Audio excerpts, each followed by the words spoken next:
हाँ जी, तो हम सब्सिडी प्रोवाइड करने का सिंपली क्वेश्चन है कि हम सब्सिडी प्रोवाइड करें to producers in market for vaccination. इस क्वेश्चन में इस बात की खास अहमियत नहीं है कि वैक्सीनेशन मेरिट गुड है। इंपॉर्टेंट बात ये कि सब्सिडी प्रोवाइड करने से मार्केट प्राइस पे क्या इफेक्ट आएगा और ये सब्सिडी से कंज्यूमर सरप्लस पे क्या इफेक्ट आएगा। तो हम क्या करेंगे, सबसे पहले तो सब्सिडी प्रोवाइड करके दे देंगे। सही है, नीड टू ए के अंदर हम सब्सिडी को डिफाइन करेंगे।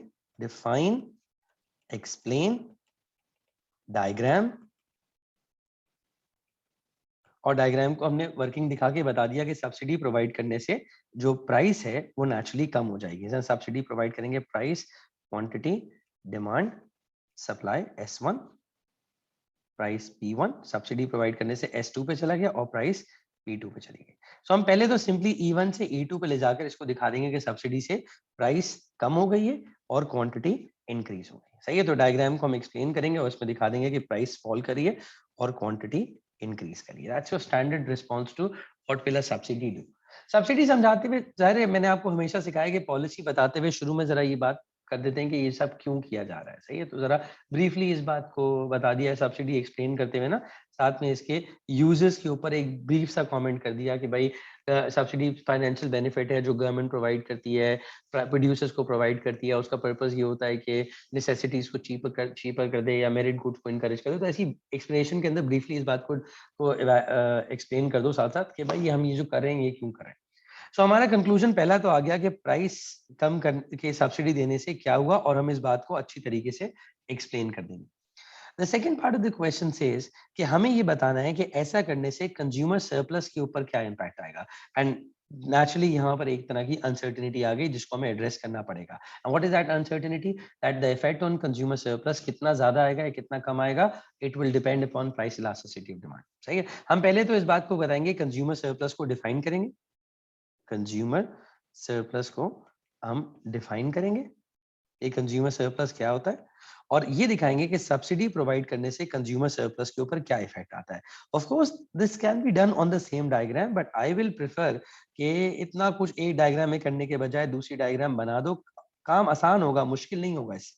सो प्राइस P1 से P2 पे जाएंगे। पहले हम बताएंगे ए कंज्यूमर सरप्लस है, बाद में हम बताएंगे ABC कंज्यूमर सरप्लस है, सॉरी बाद में हम बताएंगे कि बी ABCD पूरा का पूरा कंज्यूमर सरप्लस हो गया। तो प्राइस गिरने से हमारा कंज्यूमर सरप्लस इंक्रीज कर गया, but effect will depend upon price elasticity of demand. Effect depends upon PD। Increase तो करेगा, लेकिन अगर डिमांड इनइलास्टिक है तो कंज्यूमर सरप्लस पे ज्यादा बड़ा इंपैक्ट आएगा, और अगर डिमांड इलास्टिक है तो कंज्यूमर सरप्लस पे रिलेटिवली कम इफेक्ट आएगा। क्या मतलब है इस बात का? अगर मैं दोनों डायग्राम साथ में बना दूं, प्राइस, क्वांटिटी, अगर मैं डिमांड को इलास्टिक बनाता हूँ, ज़ाहिर है आपको ये सारी डायग्राम बनाने की जरूरत नहीं है, आप इस क्वेश्चन के अंदर यहाँ पे आके इस बात को इवेल्युएट कर दें तो भी काम सही हो जाएगा। मैं सिर्फ समझा रहा हूँ, किसी भी चीज पे मिल सकती है टेक्निकली सब्सिडीज, तो इसलिए हम लाजमी नहीं है। तो हम सब्सिडी यहाँ पर देंगे S1 से S2 और सब्सिडी यहाँ पर देंगे S1 से S2। So we can show कि ऐसा करने से कंज्यूमर सरप्लस के ऊपर क्या इफेक्ट आया, यहाँ कंज्यूमर सरप्लस पे रिलेटिवली कम इफेक्ट आया, और यहाँ जो कंज्यूमर सरप्लस पे इम्पैक्ट आया है वो रिलेटिवली ज्यादा है। सही है, और उसकी वजह यह है क्योंकि प्राइस का एक सब्सटैंशियल फॉल एग्जिस्ट करेगा। सो हमारा जो कंक्लूजन है वो ये है कि इन इलास्टिक कमोडिटीज जो होंगी, inelastic में there is more impact on consumer surplus।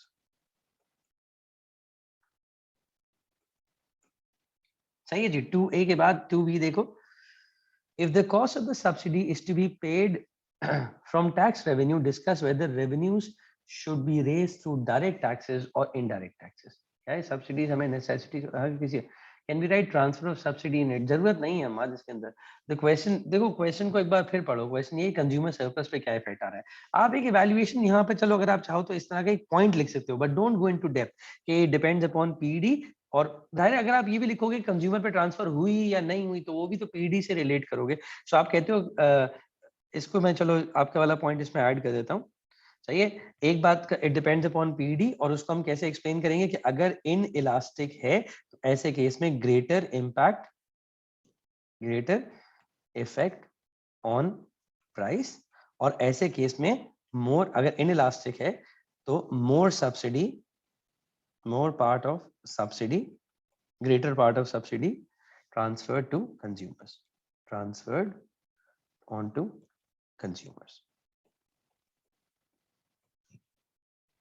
सही है. इन दैट केस वही बात हो जाएगी, लेकिन देखो वो भी it is following from the same idea कि पीडी इनइलास्टिक है इसलिए ट्रांसफर हो रही है. सो बात वहीं पर है. सही है, बात समझ में आ गई बात.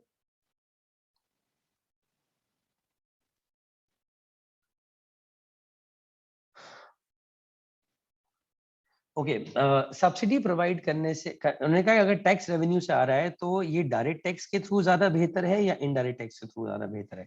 सिंपली दोनों का एनालिसिस करते हुए डायरेक्ट टैक्स के क्या फायदे और क्या नुकसान है और इनडायरेक्ट टैक्स के क्या फायदे और नुकसान है. सही है. नहीं, हम डायरेक्ट टैक्स की जब बात करेंगे तो हम बताएंगे कि भाई डायरेक्ट टैक्सेस से हम आराम से ये काम कर सकते हैं. It is largest source of income. इसके अंदर फायदा ये भी होता है कि इसमें ये प्रोग्रेसिव इन नेचर होती है. तो इसका मतलब जो सब्सिडी हम प्रोवाइड कर रहे हैं उसका ज्यादा बड़ा इम्पैक्ट आएगा. सर डायरेक्ट से definite amount and progressive tax पर रिजिड. हाँ बिल्कुल वही जो उसके प्रॉब्लम्स है हम वही बताएंगे. सही है कि डायरेक्ट आपके पास जो होगा उसमें इनकम आपको of tax revenue, sorry largest source of tax इसमें होगा. इसमें सर्टेन अमाउंट आएगा, इसलिए सब्सिडी का प्लान बनाने में आपको आसानी हो जाएगी. प्रोग्रेसिव नेचर है, अमीर आदमी पे ज्यादा इम्पैक्ट आएगा. बट यहाँ टैक्स इवेजन होगी.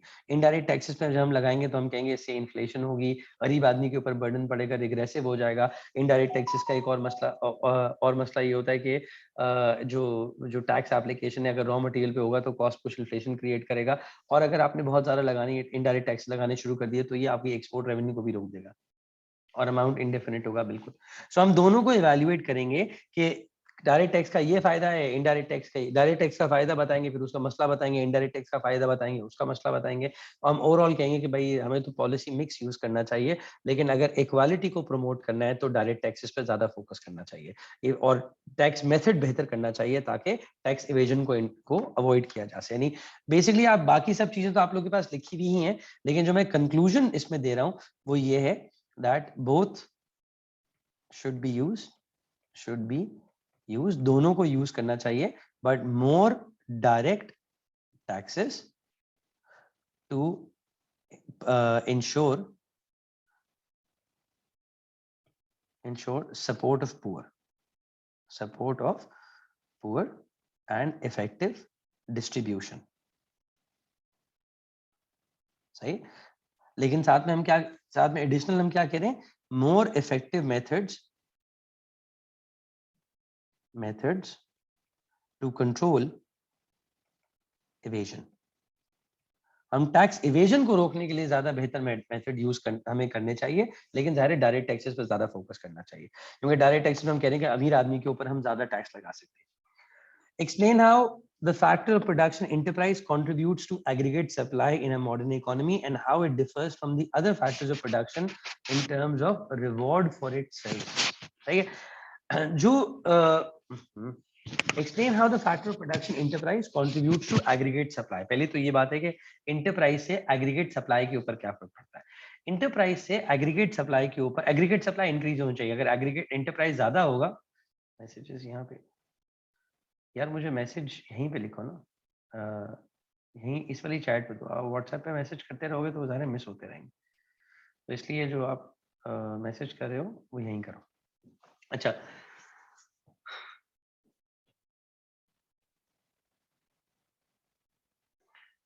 इंटरप्राइज के ऊपर क्या इम्पैक्ट, एग्रीगेट सप्लाई पे क्या इम्पैक्ट देगा. इंटरप्राइज जितना ज्यादा होगा ऑटोमेटिकली बिजनेस एक्टिविटी उतनी ज्यादा आएगी, और बिजनेस एक्टिविटी जितनी ज्यादा होगी ऑटोमेटिकली जो बिजनेस है वो ज्यादा ग्रो करेगा, एग्रीगेट सप्लाई इंक्रीज करेगा. दैट मीन्स 3A जो आपके पास है कि इंटरप्राइज ज्यादा इफेक्टिव है. इंटरप्राइज का एग्रीगेट सप्लाई पे क्या इम्पैक्ट है, पहले अगर सिर्फ इस बात को देखते हैं. So we can start off with the idea कि इंटरप्राइज क्या है. इंटरप्राइज को हम डिफाइन करेंगे, और मैंने आपको बताया था कि इंटरप्राइज को जब भी डिफाइन करना है इसके 2 फंक्शन जरूर बताने हैं कि इंटरप्राइज एक तो रिस्क टेकर है और दूसरी बात ये है मैनेजर ऑफ रिसोर्सेज. बाकी सब रिसोर्सेज को कंबाइन करना, उनको मैनेज करना भी इंटरप्राइज का काम है. सही है। और हम यहाँ पे कह सकते हैं कि इंटरप्राइज जो आप, और थोड़ा इस बात को ब्रीफली एक्सप्लेन कर देंगे कि इंटरप्राइज कौन हो सकता है, शेयर होल्डर हो सकता है, डायरेक्टर्स हो सकते हैं, पार्टनर्स हो सकते हैं, सोल ट्रेडर हो सकता है। तो इंटरप्राइज की एक अच्छी डिस्क्रिप्शन बन सकती है कि enterprise can be is basically owner, और किस किस तरह से ओनरशिप आ सकती है, राइट। और यहाँ पर हम कह सकते हैं कि इसको, इसका जो रिवॉर्ड है जो इसको मिल रहा है वो है इन टर्म्स ऑफ प्रॉफिट। सही है, इसका फायदा प्रॉफिट हो रहा है। अगर हम चाहें तो हम यहीं पर, ये जो क्वेश्चन का सेकंड पार्ट है ना कि how it and how it differs from other factors of production in terms of rewards, तो हम यहीं पे अगर बात कर सकें कि जो है ना वो इसको प्रॉफिट मिलता है, जबकि अदर फैक्टर्स ऑफ प्रोडक्शन के रिटर्न्स हम बता दें कि फॉर एग्जांपल दिस इज ये प्रॉफिट है फॉर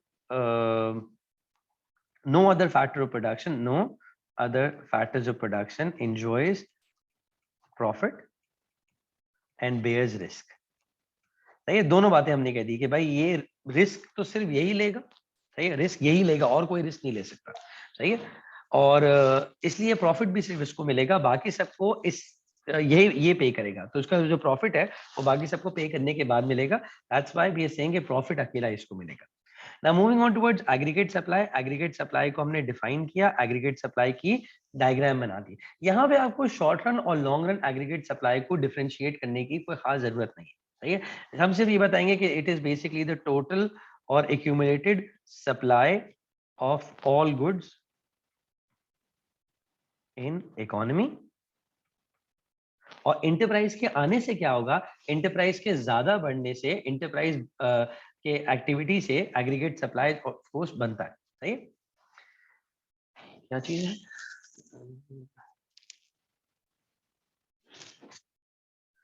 ठीक है मैं बताता हूँ, सही है। यहाँ पे हम बताएंगे कि इंटरप्राइज जो आपके पास है वो इंटरप्राइज अंडरटेक्स बिजनेस एक्टिविटी, और इस बिजनेस एक्टिविटी जो एंटरप्राइज ने किया है उसकी वजह से क्या होगा कि आउटपुट, इकोनॉमी का output is made up of decisions bye enterprise. जो इकोनॉमी का एग्रीगेट सप्लाई है वो आउटपुट को बता रहा है, और वो जो आउटपुट है वो जाहिर है मिलके ही एग्रीगेट सप्लाई बनी, वो एंटरप्राइज ने साइड किया। सिमिलरली हम ये कह सकते हैं कि अगर किसी इकोनॉमी के अंदर एंटरप्राइज इंक्रीज कर जाए, फॉर एग्जांपल हमारा क्या मतलब है कि न्यू फर्म्स स्टार्टअप और फॉरेन कैपिटल आ जाए, फॉरेन कंपनीज सेटअप, तो इसका इम्पैक्ट क्या आएगा कि इससे आउटपुट इंक्रीज करेगा और इससे एग्रीगेट सप्लाई इंक्रीज कर जाएगी। Might be good idea to use a diagram over here aggregate supply increase करने की। सो हम इस बात से बता देंगे कि इंटरप्राइज की डिसीजन है कि उसने क्या आउटपुट प्रोड्यूस करना है, और उसको मिलाकर हम पूरी इकोनॉमी का आउटपुट प्रोड्यूस करते हैं, सही है। इसलिए पूरी इकोनॉमी का आउटपुट आपके पास आ रहा है, तो अगर इंटरप्राइज ज्यादा होगा तो ऑटोमेटिकली पूरी इकोनॉमी का आउटपुट बढ़ जाएगा, सही है। ये क्वेश्चन सबको समझ में आया, इज इट क्लियर, ये सुनो।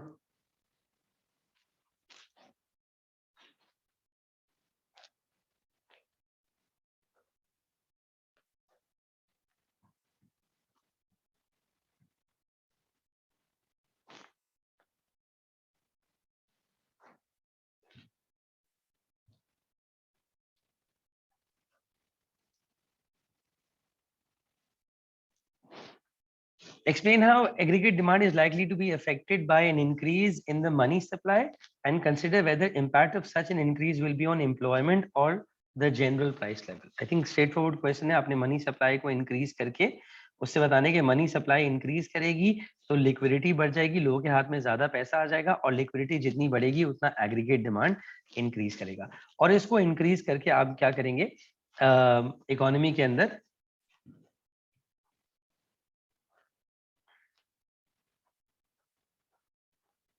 प्राइस लेवल, जीडीपी, और हम इसमें बेसिकली बता रहे हैं कि ये एग्रीगेट सप्लाई है।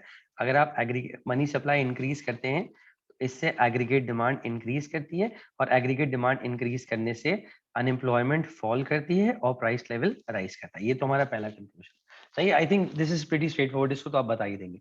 लेकिन काउंटर आर्गुमेंट में हम एक बात तो करेंगे, depends upon slack, depends upon slack. इसलिए मतलब ये है कि large amount of unused resources, amount of unused resources अगर इकोनॉमी के अंदर होंगी तो ऐसे केस में एग्रीगेट डिमांड बढ़ने से price level will not change या विल हार्डली चेंज, लेकिन साथ में अनएम्प्लॉयमेंट डिक्रीज होना शुरू हो जाए।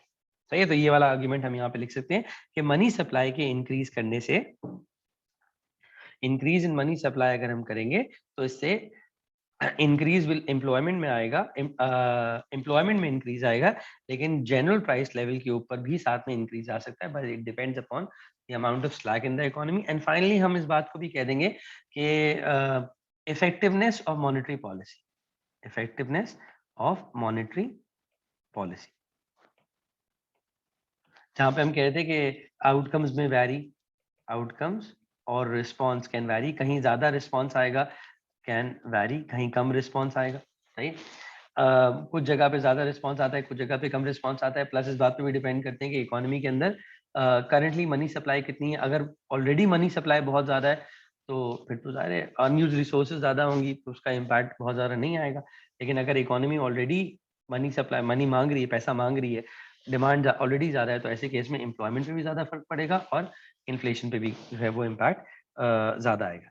एक आइडिया हम इवेंचुअली इसमें भी ये बता सकते हैं, स्लैक से रिलेटेड ही आइडिया है, वो ये है कि अगर ये एग्रीगेट सप्लाई है, अगर एग्रीगेट डिमांड यहाँ पर है और आपने मनी सप्लाई इंक्रीज की, तो ऐसे केस में सिर्फ इन्फ्लेशन होगी, जबकि अनएम्प्लॉयमेंट पे कोई फर्क नहीं पड़ेगा। And that means at full employment, अगर हम फुल एम्प्लॉयमेंट पे ऑपरेट करें तो यहाँ पर एग्रीगेट डिमांड इंक्रीज करने से unemployment is unchange while price level will rise. ठीक है जी, बात समझ में आई सबको? Is it clear? यस और नो?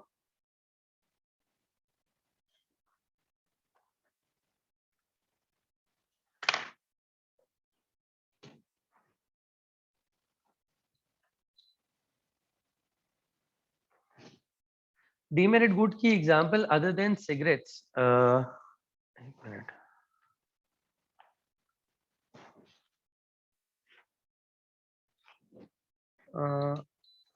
हर वो कमोडिटी जिसकी प्रोडक्शन के अंदर पोल्यूशन हो रही है वो डीमेरिट गुड है, क्योंकि वो सोसाइटी को नुकसान पहुंचा रही है।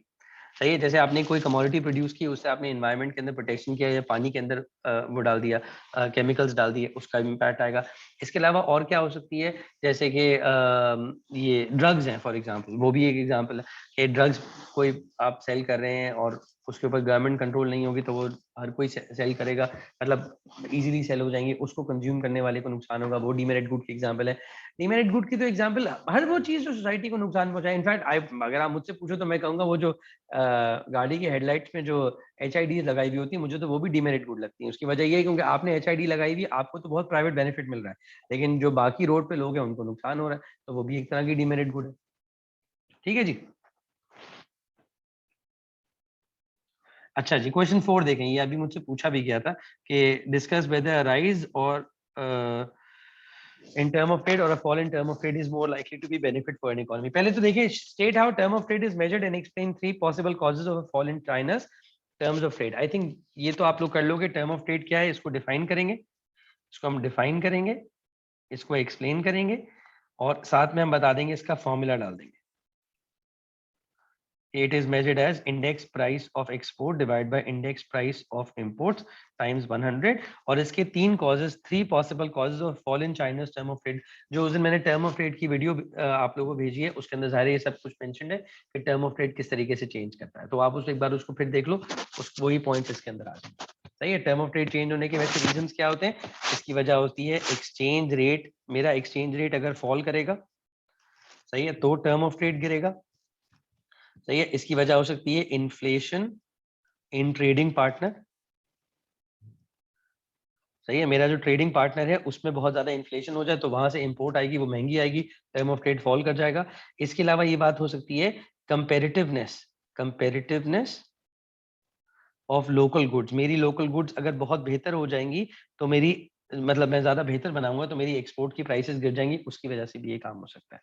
सही है, लोकल मार्केट में कॉस्ट ऑफ प्रोडक्शन कम हो जाए, बेसिकली इसमें हम कह रहे हैं that lower local cost of production। Discuss whether a rise in the term of trade or fall in the terms of trade is more likely to be a benefit for the economy। देखो, ये बहुत standard से सवाल है और इसके अंदर कोई खास मतलब परेशानी की बात नहीं है। आप टर्म ऑफ ट्रेड सीधा अच्छा जो ना वो एक्सप्लेन करेंगे, उसका उसको उस कॉन्टेक्स्ट में बताओ कि ट्रेड का फायदा, इसका फायदा क्या होगा, इसका नुकसान क्या होगा। अगर टर्म ऑफ ट्रेड इंक्रीज करता है तो इस बात का क्या मतलब है, सही है, टर्म ऑफ ट्रेड इंक्रीज करने का मतलब ये है that term of trade increase करने का मतलब ये है कि exports, okay, exports have become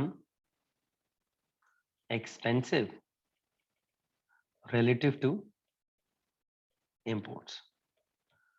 इस बात का मतलब क्या है, more can be imported for each unit exported। सही, आप हर यूनिट जो आप एक्सपोर्ट करें, we can buy more import for the same value. बिल्कुल एग्जैक्टली, हम उसी एक्सपोर्ट के अगेंस्ट पहले से ज्यादा इंपोर्ट परचेज कर सकते हैं। सही है, टर्म ऑफ ट्रेड का ये इंप्रूव करने का ये मतलब है। सो अगर मेरा टर्म ऑफ ट्रेड इंप्रूव करा है, is it good for the country. Term of trade improve करने का मतलब ये है that exports have become relatively expensive, exports relatively expensive. अब यहां पर हम इस बात को इस कॉन्टेक्स्ट के अंदर देखेंगे कि अगर एक्सपोर्ट रिलेटिवली एक्सपेंसिव हुए एंड इंपोर्ट्स रिलेटिवली चीपर, तो हम इसके अंदर इस बात को बताएंगे कि ऐसा करने से एक्सपोर्ट्स गिर जाने चाहिए, इंपोर्ट्स बढ़ जाने चाहिए और बैलेंस ऑफ ट्रेड मेरा वर्सन हो जाएगा। इसको देख के तो यही नजर आ रहा है, सही है, कि बैलेंस ऑफ ट्रेड हमारा वर्सन हो रहा है, सही है। However depends upon, this depends upon PED, जहां पे हम ये कह सकते हैं कि अगर inelastic X and M है तो इसका मतलब क्या होगा, अगर मेरे जो एक्सपोर्ट्स और इंपोर्ट्स इनइलास्टिक है तो ऐसे केस में बैलेंस ऑफ ट्रेड इंप्रूव हो जाएगा। इस बात को आप एक्सप्लेन कर दें। You don't have to go into Marshall Lerner condition directly on this, वो तो एक्सचेंज रेट से लिंक्ड है डायरेक्टली, सही है। जरूरी नहीं है कि आप उसको मार्शल लर्नर से फॉरन लिंक करें, पहले तो आप एक स्टैंडर्ड बात करें, एंड में हम उसको मार्शल लर्नर के साथ एक साथ राउंड अप कर देंगे। सो हम कह रहे हैं अगर इन इलास्टिक है तो बैलेंस ऑफ ट्रेड इंप्रूव कर जाएगा, और अगर इलास्टिक है तो बैलेंस ऑफ ट्रेड वर्सन कर सकता है। लेकिन हम दूसरे एंड पे ये बात कहेंगे कि टर्म ऑफ ट्रेड का इंप्रूव करना, टर्म ऑफ ट्रेड अगर बढ़ रहा है, can signal better quality, better out local output. इसका मतलब ये है कि आपका लोकल आउटपुट पहले से बेहतर हो गया, और जब आपको नजर आता है कि आपका लोकल आउटपुट पहले से बेहतर हो गया है, then this can attract investment, सही है, इससे आपको इन्वेस्टमेंट मिल सकती है। लोग आपके यहाँ प्रोड्यूस इसलिए करने के लिए आएंगे क्योंकि उनको लग रहा है कि आप ज्यादा बेहतर आउटपुट प्रोड्यूस करें, which is of course beneficial for economy के अंदर एफडीआई आएगा, इकोनॉमी उसको इस्तेमाल करेगी, इकोनॉमी ग्रो करेगी। सो इस एक स्टैंडर्ड बात है ये, सही है। दूसरी बात हम कहेंगे टर्म ऑफ ट्रेड जो इससे इट विल अट्रैक्ट इन्वेस्टमेंट, इससे जो है वो आपकी एग्रीगेट सप्लाई इंक्रीज होगी, इससे आपका इकोनॉमी जो है वो इससे ज्यादा बेहतर ग्रोथ जनरेट होगी। प्लस अगर टर्म ऑफ ट्रेड इंक्रीज करा है तो प्राइस इंपोर्ट्स बढ़ जाएंगे, इंपोर्ट्स चीपर हो जाएंगे, और इंपोर्ट्स चीपर होने से दो इफेक्ट्स आ सकते हैं। एक तो लिविंग स्टैंडर्ड इंक्रीज कर सकता है, और दूसरी बात हम ये भी कह सकते हैं that imported inflation cut down हो सकती है। तो ये सारे तो फायदे हैं कि अगर आपका टर्म ऑफ ट्रेड इंप्रूव कर रहा है। लेकिन हम दूसरे एंड पे कह सकते हैं कि अगर टर्म ऑफ ट्रेड वर्सन कर रहा है तो ऐसे केस में एक्सपोर्ट्स ज्यादा कंपेरेटिव हो जाएंगे, और अगर एक्सपोर्ट ज्यादा कंपेरेटिव हो जाएंगे तो एक्सपोर्ट्स बढ़ सकते हैं, एंड इंपोर्ट्स जो आपके पास हैं वो रिलेटिवली एक्सपेंसिव हो जाएंगे, जिसकी वजह से इंपोर्ट्स कम हो जाएंगे, and that means local firms के लिए बेनिफिट हो जाएगा। It again comes down to the same idea, and what is that? That it depends upon price elasticity of demand of exports and imports. सही, हमारा eventual argument ये है that it depends upon price elasticity of demand of exports and imports। यहाँ पर आप चाहें तो आप ये कह सकते हैं मार्शल लर्नर कंडीशन की एक बेसिक डिस्क्रिप्शन देते हैं, लेकिन बहुत डिटेल में मत जाओ। मार्शल सिंपल सी बात बताओ कि भाई ये जो टर्म ऑफ ट्रेड के चेंजेस है वो मार्शल लर्नर कंडीशन पे डिपेंड करते हैं। जो फाइनल हमारा कंक्लूजन इसके अंदर है वो ये यही है जो हमने ऊपर लिखा है कि भाई जो इम्पैक्ट आ रहा है वो तो इस बात पे डिपेंड करता है कि आप किस तरह की गुड्स इंपोर्ट कर रहे हैं और किस तरह की गुड्स एक्सपोर्ट कर रहे हैं। हाँ जी, समझ में आ गई बात ये? Is it clear?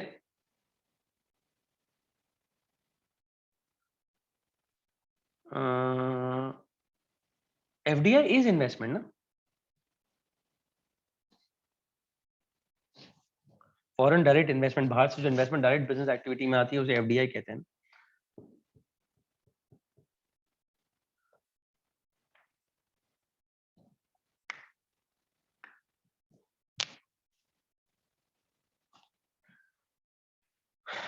अच्छा जी,